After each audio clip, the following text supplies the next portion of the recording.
Everybody probably wondering how carrots, eggs, and coffee about the title of this lesson. Some thought it was keto.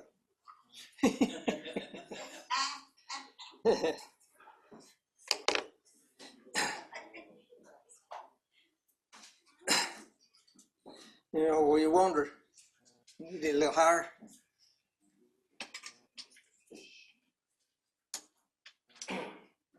Try that there. Is that better? My voice kind of did a lot of brush hogging and mowing yesterday. Kind of got me clogged up a little bit. We wonder, probably wondering what these things have to do with being a Christian.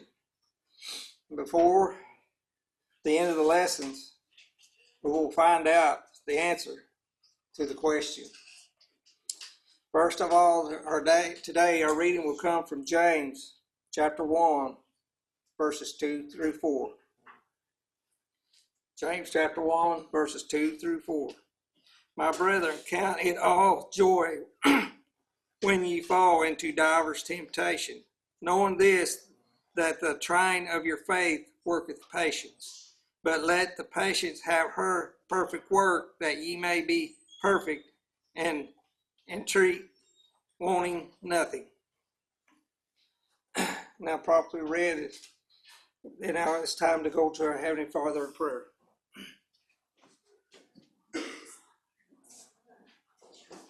I want to thank Brother George for mentioning me in his prayers. I need all the prayers I can get daily. To begin our study, I want you to consider Peter. It sounds like I'm going to be picking on him, but really, I see a lot of me as Peter in things and actions I've done in the past and things I'll probably do in the future. But let's consider Peter. Simon Peter was one of Christ's apostles. He was one of the men who was closest to Christ. He was not a perfect man, but he appeared to be a man of God. But if you think, he was impulsive and didn't always think things through when he should have. Me. But our first reading for our first verse, we're going to kind of examine Peter here. Let's go to Matthew chapter 14, verses 24 through 30.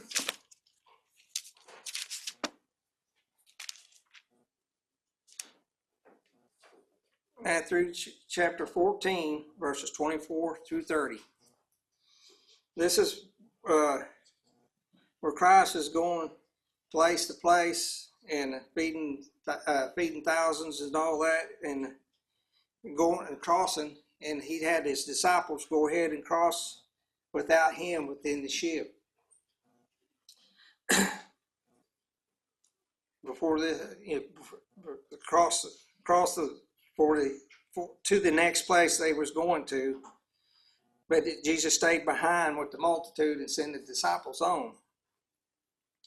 But as they went through there, starting with 24th, but the ship was now in the midst of the sea, tossed with waves, for the wind was contrary. And just before that, they was in another crossing the ship, but Jesus was with them and sleeping, and they was worried about getting thrown out or sinking. And Jesus told the wind and the sea to calm down. That was just before this one. And the disciples saw, and in the fourth watch of the night, Jesus went down to them walking on the sea. And when the disciples saw him walking on the sea, there was trouble, saying, "It is a spirit," and they cried out for fear. But straightway Jesus spake unto them, saying, "Be of good cheer, it is I, be not afraid." And Peter answered him and said, "Lord, if it be thou, bid me come to thee on the water." And he said, "Come." And Peter was come down out of the ship and walked on the water to go to Jesus. But when he saw the wind prostrate, he was afraid and began to sink. He cried, saying, Lord, save me.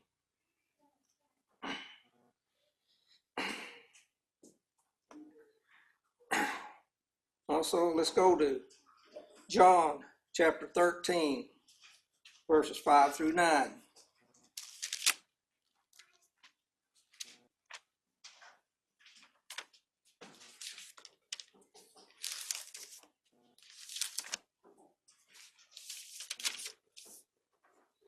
John chapter 13,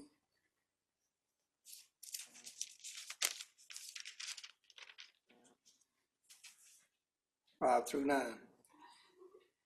After that, he poured water into a basin and began to wash the disciples' feet and to wipe them with the towel therein he girded. Then come to him Simon Peter, and Peter said unto him, Lord, dost thou wash my feet? Jesus answered, said unto him, What I do knowest not now, but thou shalt know hereafter. Peter said unto him, Thou shalt never wash my feet. Jesus answered him, If I wash thee not, thou hast no part with me. We see where Jesus was washing the apostles' feet here, and Peter didn't want him to wash his feet. But later, he let him. But he also said, wash my head also. But we come to another part of Peter. In John chapter 18, verses 9 through 10.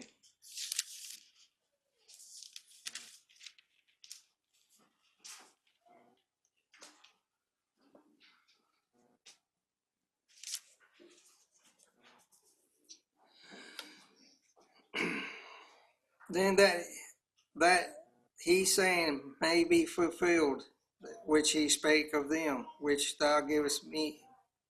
Let's see, remember 18, 9. Okay, 9 through 10. I was reading one.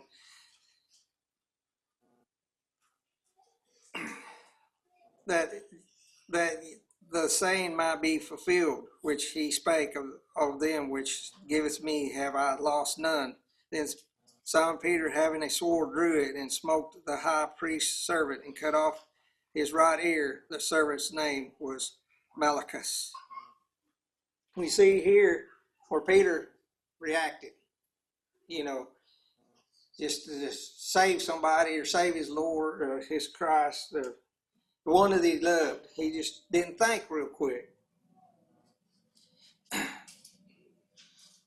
But he swung the sword and cut off one of the soldier's ears.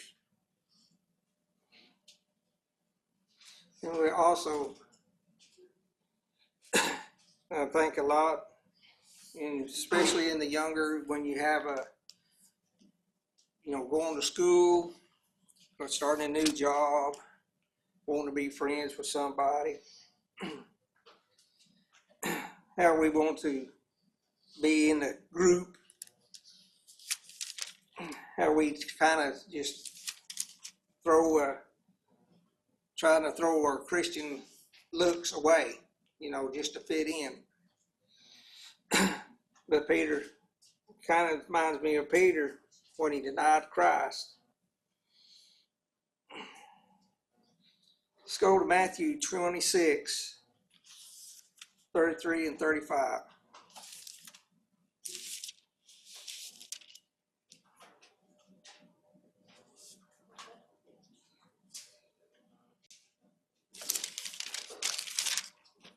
Matthew 26, verses 33 through 35.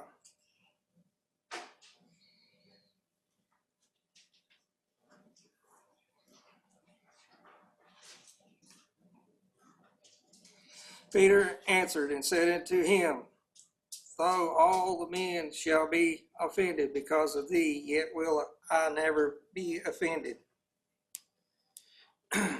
Jesus said unto him, Verily I say unto thee, that this night before the cock crow thou shalt deny me thrice. Peter said unto him, Though I shall die with thee, yet I will not deny thee. Likewise also I say, all the disciples. And you will see here where Jesus at the supper, and Jesus was telling them what was going to happen and what was the deal, and Peter, without thinking, jumped in both feet and said something that thought he was strong enough to take, but was not. It was like peer pressure.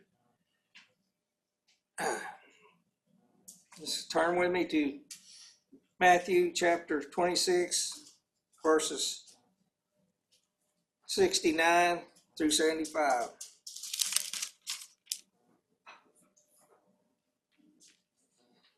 Matthew chapter 26, verses 69 through 75. Now Peter sat without in the place, and a damsel came unto him, saying, Thou also was with Jesus of Galilee. But he denied before them all, saying, I know not what thou sayest. And when he had gone out into the porch, another maid saw him, and said unto them that this fellow was also with Jesus of Nazareth. And again he denied with a oath, I do not know the man. After a while came unto him they that stood by, and said to Peter, Surely thou also art one of them, for thy speech betray thee. Being he to curse and to swear, saying, I know not the man. And immediately the cock crew, and Peter remembered the word of Jesus, which said unto him, Before the cock crowed, thou shalt deny me thrice. And he went out and wept bitterly. We see here Peter, and he was one of the keys to starting to establish the Christ's church. We can read it starting in Acts.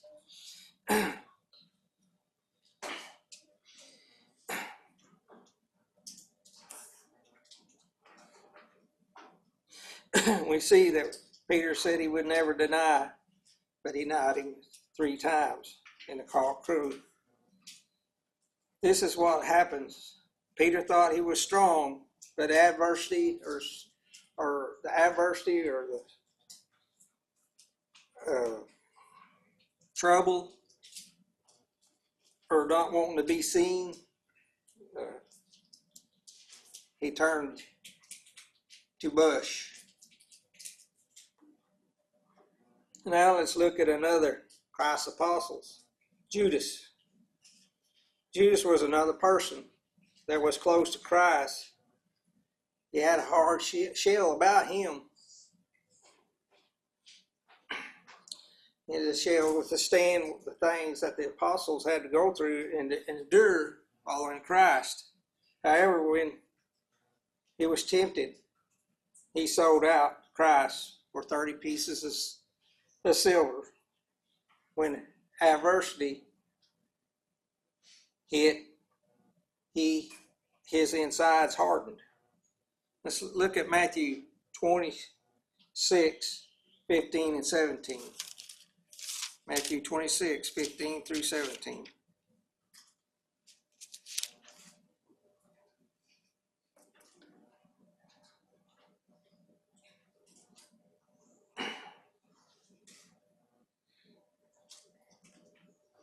And he said unto them, What will ye give me? And I will deliver him unto you. And they coveted with him for 30 pieces of silver,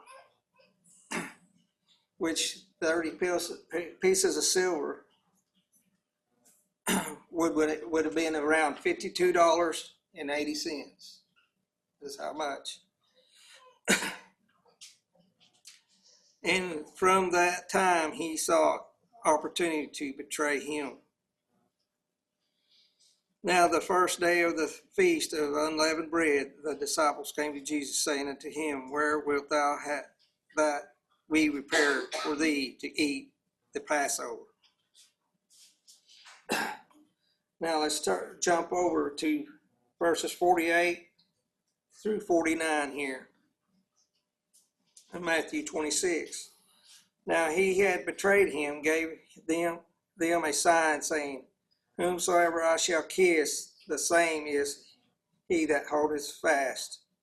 And with forth he came to Jesus and said, Hail, Master, and kissed him. You can see where he had, Judas had traded out, sold out his Christ for only $52.80. Back then it was probably a lot of money, but today they don't go nowhere. But we can see where Judas was hardened in his heart and was thinking more of other things in himself. Finally, let's talk about Christ.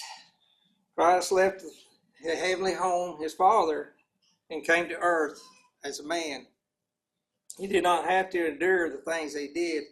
He came down because he loved us and wanted to have us saved, just so we could see the home in heaven and be with him. And he wanted to do his Father's will as he was intended to do.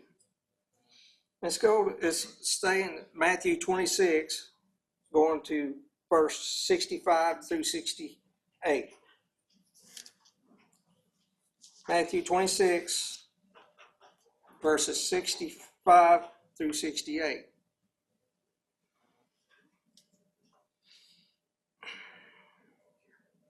Then the high priest rended his clothes, saying, He hath spoken blasphemy, and further needed had we a witness. Behold, now we have heard his blasphemy.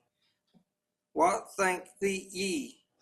They answered and said, He is guilty of death.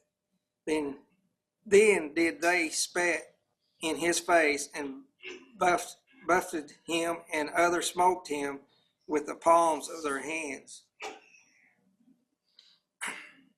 You can see here the high priest and their soldiers, what they had did to Christ. Beat him, slapped him, spit on him, cursed him. And he just stood there. Let's look into Matthew 27, verses 27 through 31. Now we go to we're the Roman soldiers. When the soldiers of the government took Jesus into the common hall and gathered unto him their whole band of soldiers, and they strapped him and put on him a scarlet robe. And when they had plaited a crown of thorns, they put it upon his head, and a wreath in his right hand, and they bowed the knee before him and mocked him, saying, Hail, King of the Jews.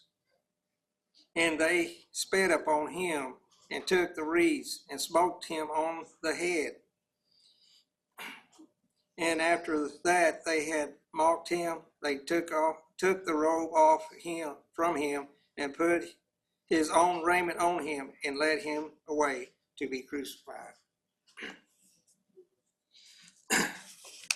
There is obviously that his own people in the Romans mocked him, spit on him, beat him, striped him, where you just wouldn't think a person could be able to handle all the pain and agony and did not cry out once or fight against them. He did not fight against that adversity or the trouble or the things that he was going through. And it did not change him, the things that he went through. If you think of it, in a way, he changed the world.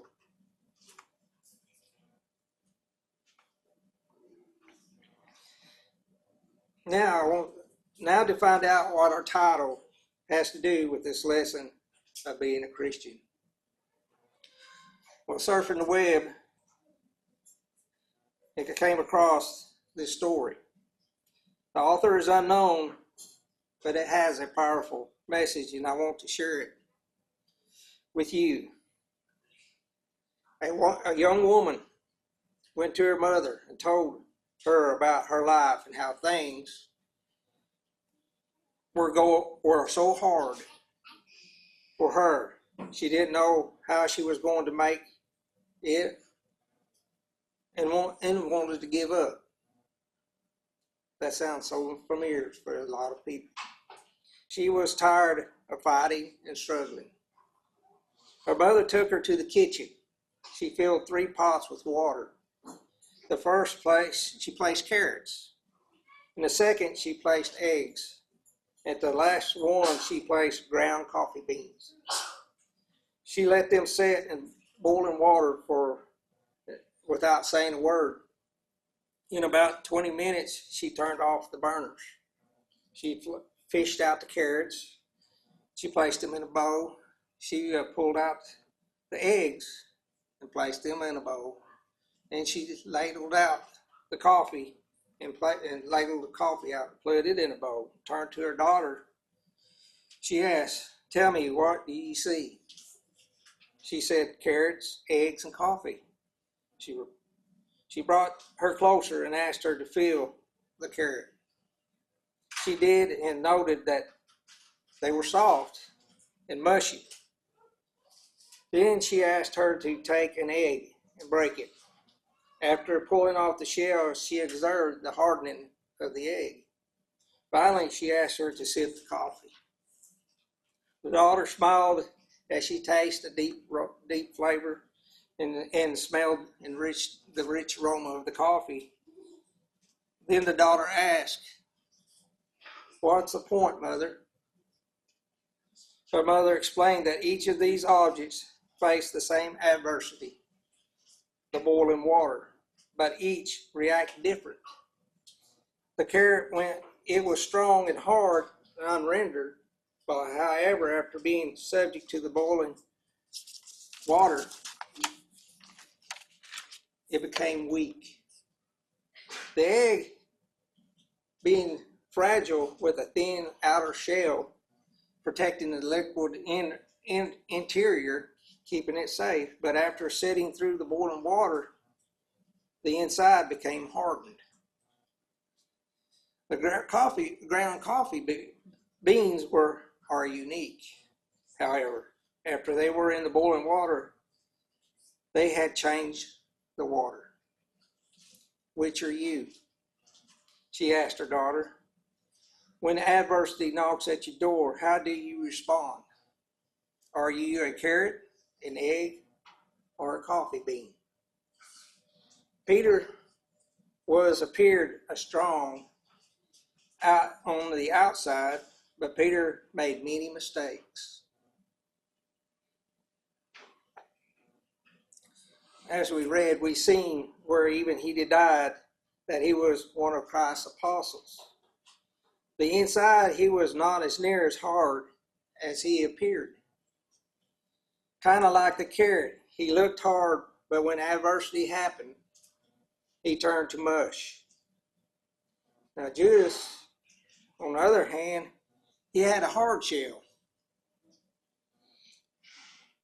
He appeared to many as a man of God, but when adversity had hit him, he hardened his heart, kind of like the egg. Now Christ appeared to be a kind, loving person, but when adversity hit him, he changed the world. The world did not change him. Think of this, which am I?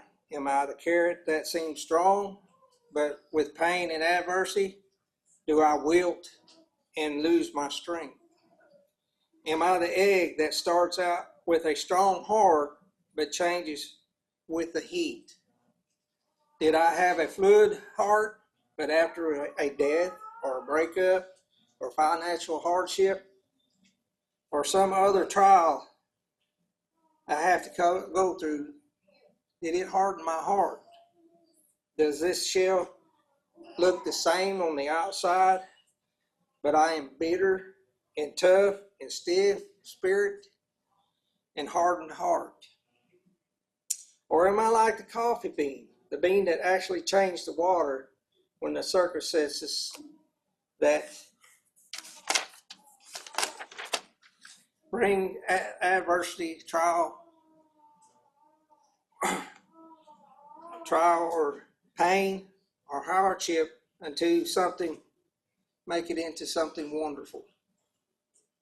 Don't let it rule you, just make it turn it around. When the water gets hot and releases its fragrance and flavor, if you are like the bean, when things are at the worst, you make it better and change the solution around you for the better. You know, when the hour are the darkest and the trials are the greatest, do we level up to another level?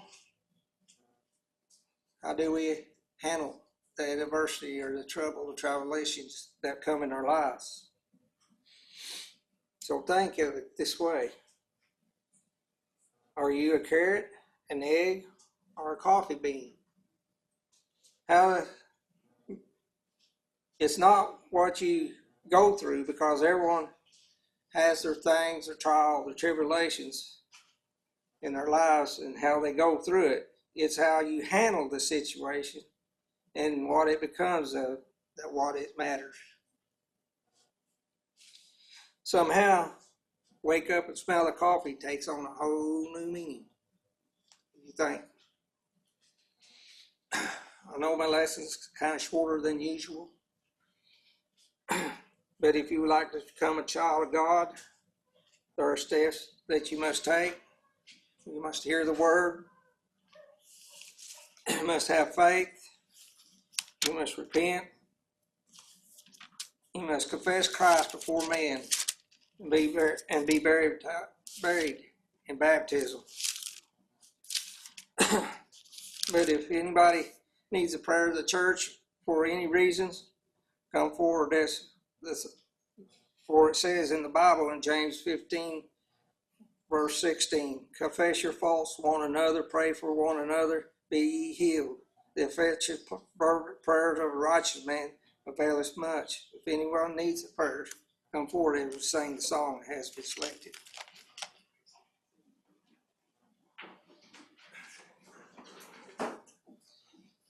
I thank you for letting me speak. If I said anything not according to the word, bring it to my attention. And think through the week, when something jumps in front of us and kind of makes us mad or something like that, or stresses us out, how are we going to handle that situation? Are we going to go weak? Are we going to harden ourselves? Or are we going to change it? Thank you.